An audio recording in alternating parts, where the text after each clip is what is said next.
Good morning to all. Let us see about the primary user signal detection techniques in cognitive radio. The primary sensor performs a binary hypothesis test whether or not there are primary signals in a particular channel. The channel is idle under null hypothesis and busy under the alternative. So let us see about the idle condition and the busy condition. Under idle scenario, the received signal is essentially the ambient noise in the RF environment. But in the busy scenario, the received signal consists of primary user signal and the ambient noise. So Y of k is being considered W of k in the idle case. In the busy case, Y of k is S of k plus W of k. So what is W of k? That is the ambient noise. S of k is the primary user.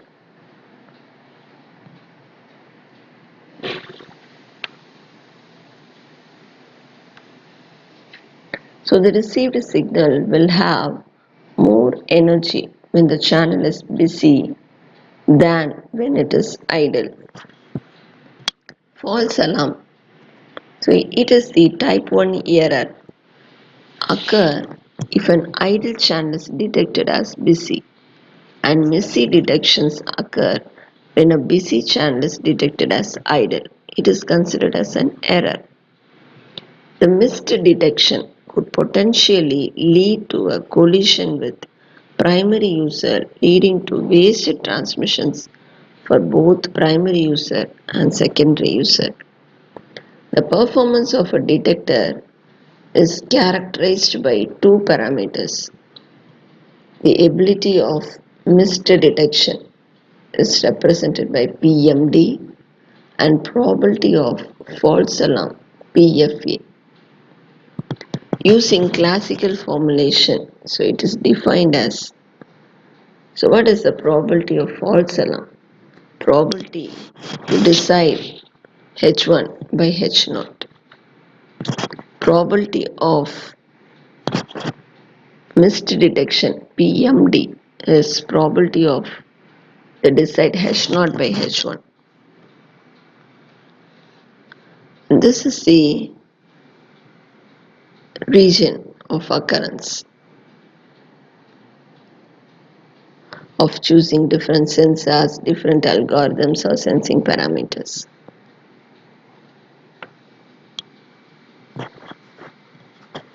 Now, what is an energy detector?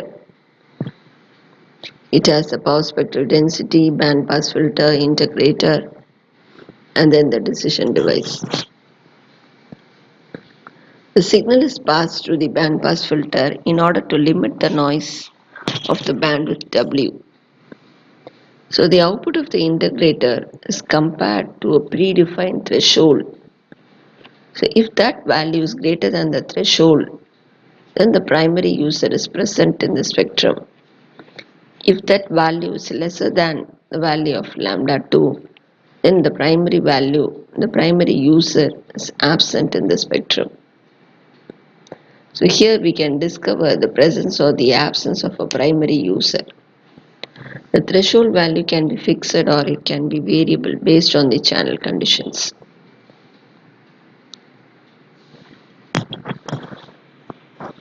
So in the energy detector, WK, S of K are the mean complex Gaussian random variables with variables sigma square.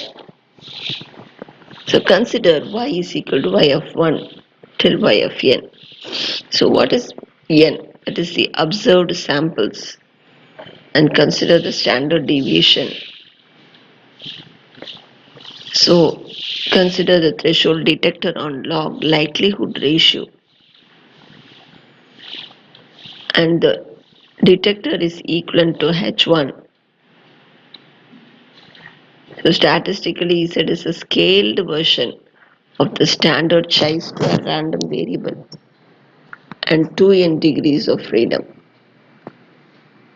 So this is a probability density function of the energy detector,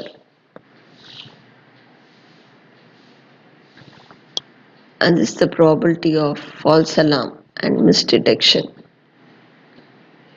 using the variance. So one disadvantage of the energy detector is that at low SNR, the number of samples required to achieve specified performance is being proportional to 1 by SNR square. What is a non-zero mean case? So the 802.22 standard, the primary signal contains no synchronization sequence.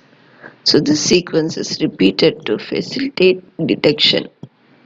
The non-synchronous sequence are used in the matched filter. So this is a non-centrality parameter, probability distribution.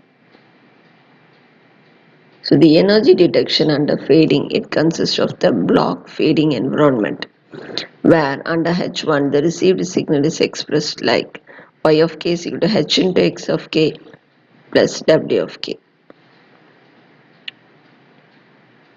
So this is the average probability of detection. So in case of weak signal detection, it is performed by higher order detectors. Another weakness is at the low SNR, the number of samples increases as 1 by SNR square.